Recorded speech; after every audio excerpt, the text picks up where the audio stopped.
topic keeps coming up about, you know, feeding your dog and how to feed your dog and calorie concerns and everything else.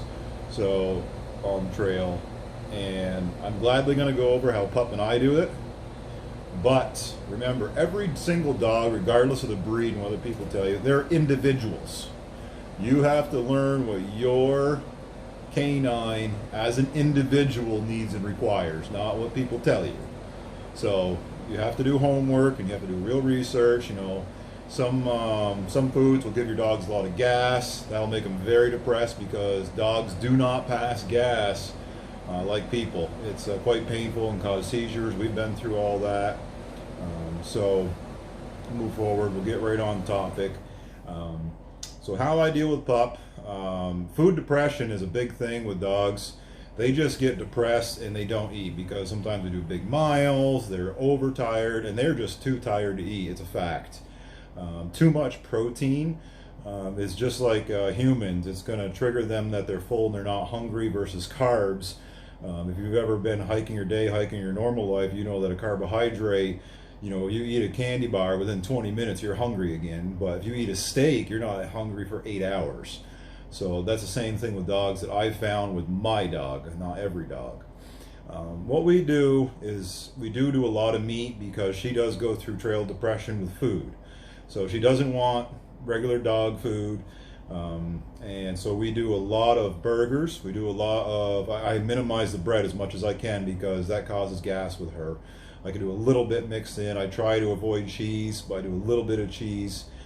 So burger, tons and tons of bacon, tons of ham. I mean, you've seen my videos this year. I'm showing her eating an entire package of ham as a snack, and that's normal. I pulled into delis and I bought 2 pounds of roast beef, and she just pounds it. I like doing a lot of wet foods. I do Dinty Moore a lot. I prefer using human food versus dog food because there's a lot more restrictions and people watching over what goes into human food versus going into dog food. So they're not both perfect, but Dinty Moore is a big hit with her. It rocks. I open up the can. It's a quick, 400 or 500 calorie boost for her. You have to watch when you're feeding and you're hiking around the spinal area. If you get too much bone, that means you're depleting all body sources from the dog. Ribs are going to show up. That's normal. It's just like hikers. You should learn what your dog's scare weight is. My scare weight is 170 pounds. Pup's is 40. Her domestic weight is 53. My domestic weight is 230. So you have to know what these point of no return weights are. That's the most important thing. Because if you go past these point of no returns, that's when your body starts actually depleting bone marrow. That's very dangerous for yourself and for your dog. Back onto food. Biggest mistake I see with a lot of people is they overfeed on dry food. So if you give your dog too much dry food, and if you've never taken the time to do this, please do this. Take a bowl, a large salad bowl, and dump in what you want to feed your dog, all the dry food, and add water. And you're going to see that stuff expand like crazy. That's the problem with dog food I've found. So when you're feeding your dog on trail, make sure you monitor real heavily after they eat and after they drink water where their ribs will expand. And that's going to depress your dog so bad it's crazy. You're better doing like 4 different meals a day versus a giant meal, because when the second they drink water, that food expands and it's going to just make them feel horrible. So a lot of dogs will just gulp and gulp and gulp food. Pup actually doesn't like dog food normally because I don't feed it in our domestic life. I make all her food fresh.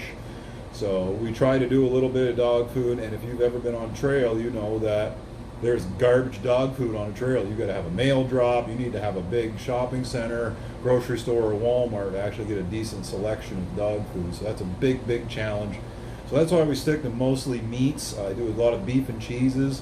That's the one little thing I do is she gets the cheese once a day, that little strip, and I usually have like about half of it, so she only gets one. But that keeps her stimulated and happy. A lot of times with the dry food, if your dog's simply not eating, that will happen. I've taken bacon bits. It's not perfect, but you sprinkle in some bacon bits in there. That'll stimulate them. And if you're trying to stimulate your dog to actually eat their daily amount of dry dog food, you can always give them their treat food, which is maybe a little sausage, a little bacon, a little hamburger, whatever you've packed out, in a odor-proof bag or container. Keep that in mind.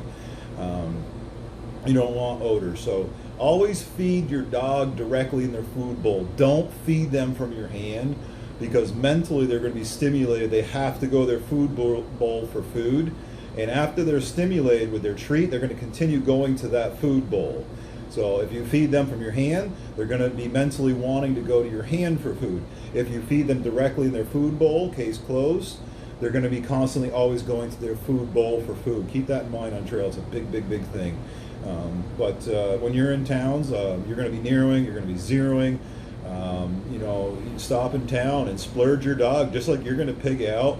Don't be afraid to give them, you know, a pound of deli meat. You know, I know there's high salts. People are not going to like this video. Tough. We've been doing this for 9.5, 10 years, and pup is in top-notch health, and veterinarians always give me huge compliments. So it's good to have a perfect diet. There are other solutions out there. If you're willing to do mail drops and get really high quality food and your dog will eat it, bravo. I can't stand mail drops. I hate them. It never has worked for me, so I don't do mail drops. I pick something like 2 weeks in advance ahead at a hostel or something, maybe twice on a 2,000-mile hike, because I can't stand mail drops. So, you know, if there's any specific questions outside of this, just ask in the comments below. I'll respond to everybody that has comments. I'm glad to share how we do things, you know, but hike your hike, figure out what you're going to do.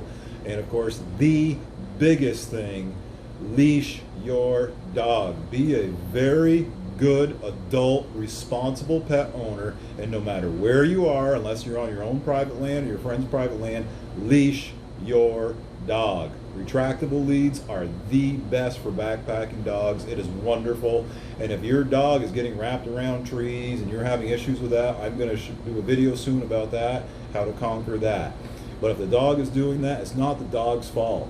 It's that the owner has not taken the time to properly train the dog to backpack hike with a lead. So I hope everybody enjoys these tricks and tips, and keep asking comments, and I will gladly keep posting videos to everybody, and I will share what I know. In the meantime, hike your hike.